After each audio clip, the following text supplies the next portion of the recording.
What's up guys, welcome back to my channel, and if you're new here then welcome to our little corner of the internet. Today we're going to be watching a video titled 40 tips I wish I knew before visiting Chicago. Without further ado, let's see what this video is about.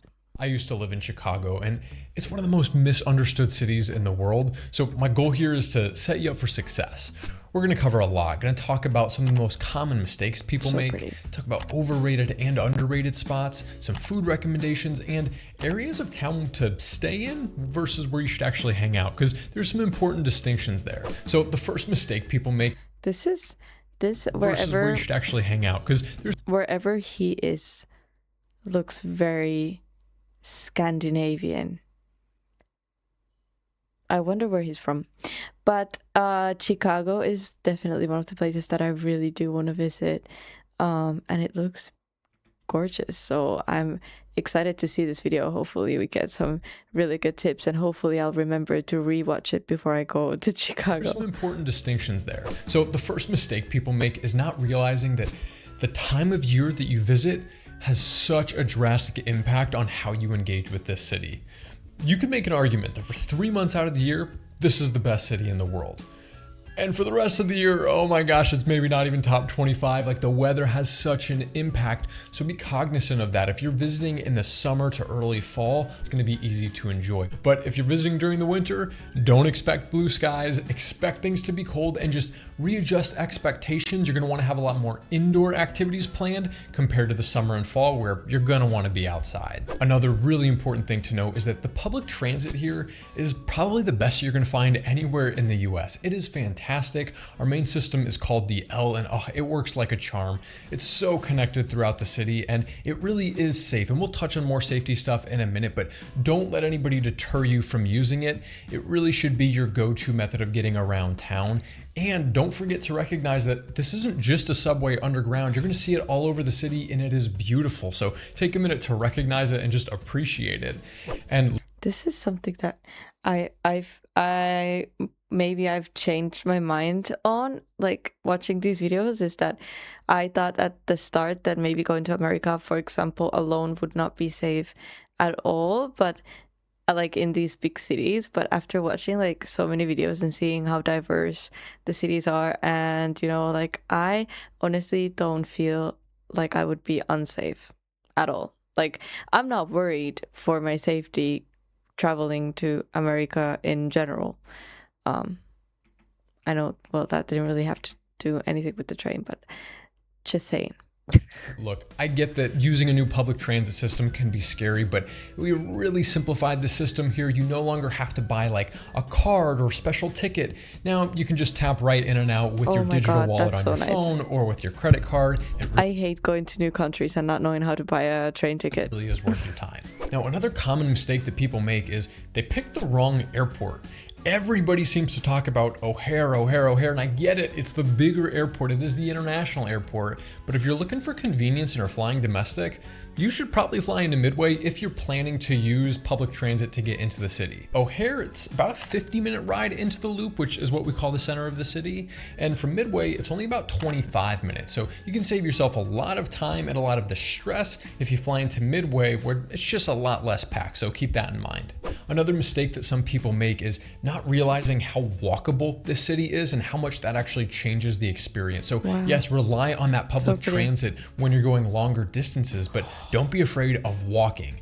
The architecture in the city is beautiful, and it can be such a rewarding experience to just schedule some time to walk from point A to point B and leave yourself some of those long gaps to do so. And yes, of course, you can always Uber or Lyft, but I really think you'll be rewarded if you walk. And this is so pretty. I can't believe people live there. Like, they get to see that every day, and probably for them that's just normal. Don't worry too much about the safety. I think media likes to overhype the safety concerns in the city. And look, I'm somebody who moves to a new country every single month. I've been to basically every big city within the US.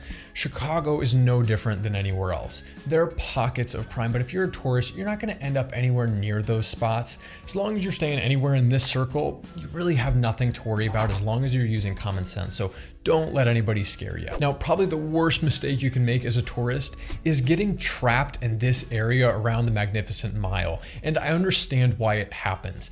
The Magnificent Mile is pretty magnificent if you like shopping and tourist things, and there's nothing wrong with it, but I think too many tourists get stuck in this area and don't recognize that, hey, the real magic of Chicago is when you push outside that tourist big shopping district area. And don't let that deter you from going and checking out the Mag Mile. It really is something to see, and the architecture is beautiful, but just don't plan to spend your entire trip there, and I definitely wouldn't eat in that area. You'll notice that most of the best restaurants are actually pretty far away from the Magnificent Mile. So keep that in mind and recognize that the neighborhood that you're hanging out in drastically changes the experience almost as much. These videos look so like cute. Look at this.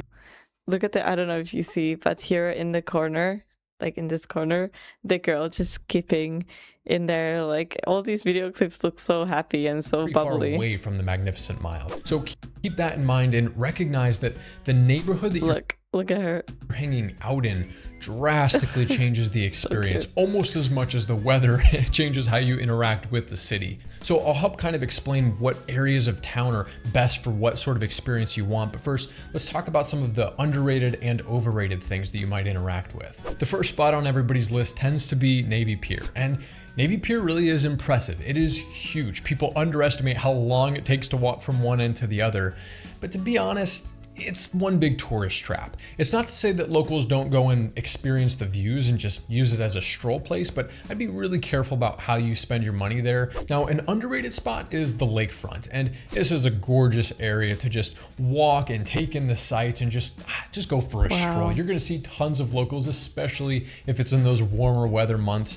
You're hugged up right against the lake, you got the city towering over you. Like, it just really is beautiful and very unique to Chicago. So I really would schedule some time and at least do this little stretch that I've outlined here. Might take you 25-30 minutes and it's gonna be well worth your time. Next up is definitely an underrated spot, and that is the Riverwalk. And this is just a beautiful area of town to just walk through. Again, it takes maybe 20-30 minutes to walk the whole thing. There are restaurants and cafes and bars and all kinds of things along the way that, yeah, you can stop into. It's mostly not good value stuff, but the setting is just beautiful. It's a spot where you're gonna find lots of locals and tourists alike. It really is worth your time and definitely underrated. Next up, we have getting onto the water somehow, because everybody wants to do that in the summer. Here's what I'll say. Renting a boat is expensive. The architecture tour is a beautiful tour where you're gonna learn so much and get out on the water, but it is also expensive. If you want kind of the cheapest way of doing things, there's a water taxi, which is a part of our public transit system that a lot of people just don't know about and utilize. And what's so underrated about the water taxi is, yes, it's cheaper, but also it leaves from right downtown where all the architecture and other tour boats go. And it just kind of takes you to Chinatown, but you can just ride it right back. So it's a really affordable way to just experience the water and see the city in a different way. Another really underrated spot is the Chicago Athletic Association. I didn't know that Chicago had that at all. Which is actually a hotel, and I don't normally recommend hotels, and I'm not saying to stay there. You can experience their lobby just by showing up. They let people hang out there and order drinks. They also have this game room that is just beautiful and all kinds of ways to entertain yourself, especially when the weather is cold. There's a rooftop bar called Cindy's. There's just a lot packed into the one building. It's got a lot of charm, a lot of character, so I do think it's worth checking out. Now, this next it looks gorgeous. Overrated spot is gonna be... Is there any Chicago people here? Have you guys been to these places? This looks so cool. A little controversial, so hear me out. It's the Bean. Is the Bean in Chicago? Is this the Bean, the Miro Bean? Saying it's overrated for one reason. I just hear way too many tourists center their vacation around saying, I cannot leave Chicago without going and seeing the Bean. Let me tell you, yes, you can. I mean, it's totally fine to go and see if you really want to do it. In a city that has as much to offer as Chicago does, I just don't think it needs to be a focal point of your trip. So hey, you do you, but I think it's a bit overrated. Next, we got another underrated spot, and that is Wrigleyville and Wrigley Field. If you have the opportunity to visit when the Cubs are playing at home, you're just gonna get such a better sense of the culture of Chicago if you go and attend a sports game, and there's no better spot to do it. Look at that field. Sorry, my voice. It looks awesome. The whole stadium looks awesome. Wrigley Field. Now, I have a lot of bias. I am a diehard Cubs fan, always have been. I've been going to games since I was a kid. I was at Game 7 when we won the World Series in 2016.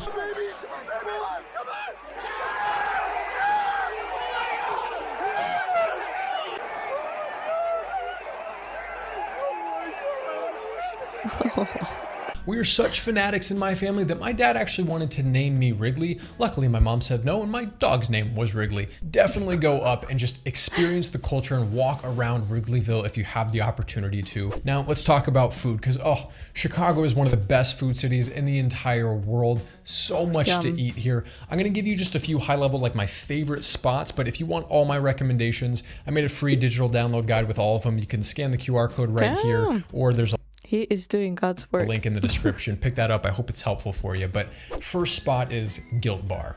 This place is wonderful. Think like speakeasy, cozy feel.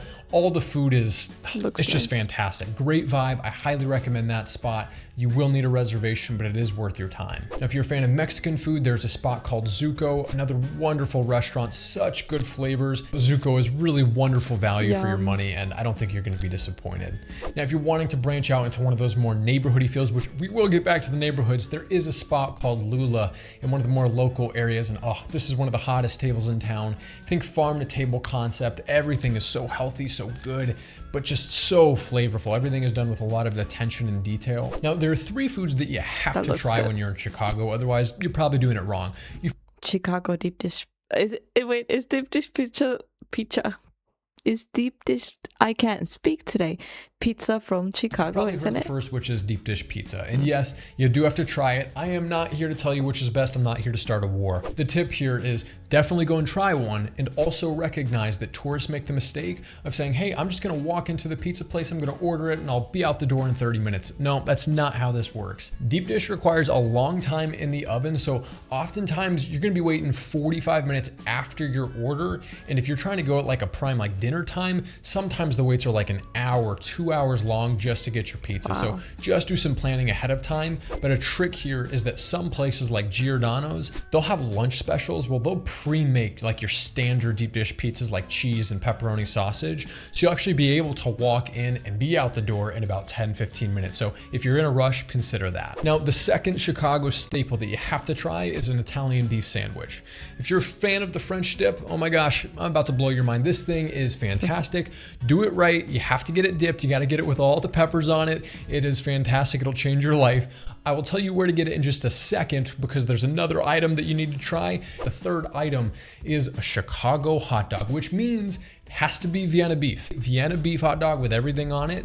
And the spot where you can do both of those things, the Italian beef and the hot dog, is Portillo's. And if you've never heard of Portillo's, it is a fast food place. This is not fancy, but there is a location downtown where most of the tourists are going to be hanging out. You can get your Italian beef, you can get your hot dog, you can try some other things too. They do have a cake shake that is crazy. So that's a good spot if you just want to test things out. Now, if you've got a sweet tooth, if you like your pastries, best spot is called Sugar Moon. It is in one of those more local areas, so higher effort. If you don't want to make that effort, the Donut Vault is in the center of the city. And if you can get there early enough, it is well worth your time. Best donuts in the city. Now, if you're looking for a high quality cup of coffee, 2 spots come to mind: Metric Coffee and 4 Letter Word. Both of these fantastic places. Yes, you're gonna have to make more of an effort to get out there, but if you're not really that coffee nerd and you just want like a pretty setting for coffee, there's a gorgeous spot called the 3 Arts Club Cafe.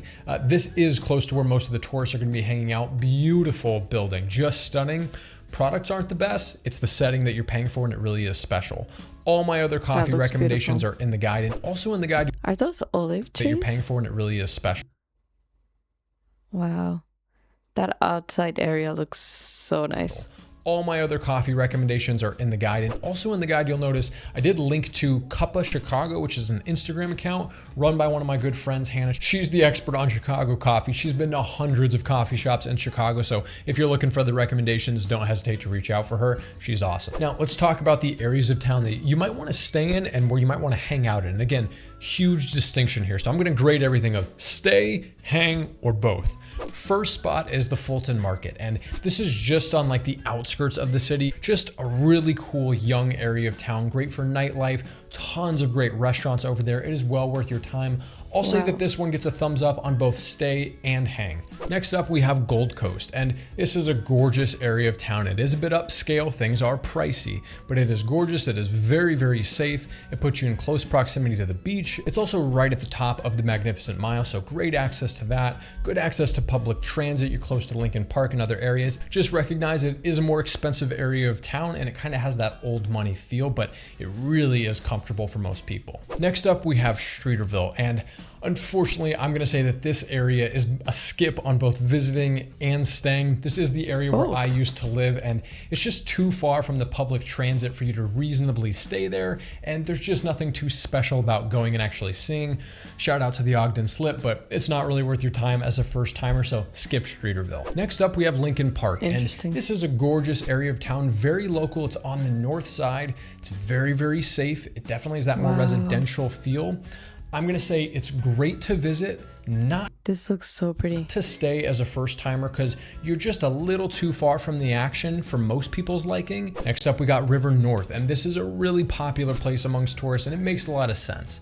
I'm gonna say this is good for both visiting and staying. Just have your expectations in line. The food, there's a lot of great options. You will have to pay up. And there are also a lot of tourist traps because there's heavy tourist traffic here. So just do your research when you're down here, but it's a totally fine place and you're definitely centrally located. Next up, we have the Loop. And the Loop is a tough one to evaluate. I'm gonna say it's a skip on staying there and a skip on visiting, mainly because outside of the theater district, there's not a ton that's like really unique to Chicago of seeing down there. It is mostly a business district. It clears out and it doesn't have the best vibes late at night. You'll mostly hang out on the outskirts of the Loop, so you might interact with it, but it wouldn't be my first priority for most people. Next up, we have Logan Square and Wicker Park, and these are two of those areas that are higher effort to get to, much more residential, and there's a lot of great things going on here. Very young atmosphere, things are a lot more affordable, and you'll notice that a lot of the best restaurants are over here. It's a great place to visit, especially when they got festivals going on and you're just wanting that more local charming feel. Now do recognize it is not gonna feel like you're in the city and it is that higher effort. So for that reason, I'm gonna say it's not the best place to stay unless you're staying for a long, long period of time, which isn't gonna be most people's experience. Now, probably the most important thing to note for picking where you're gonna stay is just make sure that you're in close proximity to a stop on the L. If you're close to the L, you can get just about anywhere in the city, and there's only a few pockets that don't have those great connections. So if you can avoid those, you're gonna be in great shape.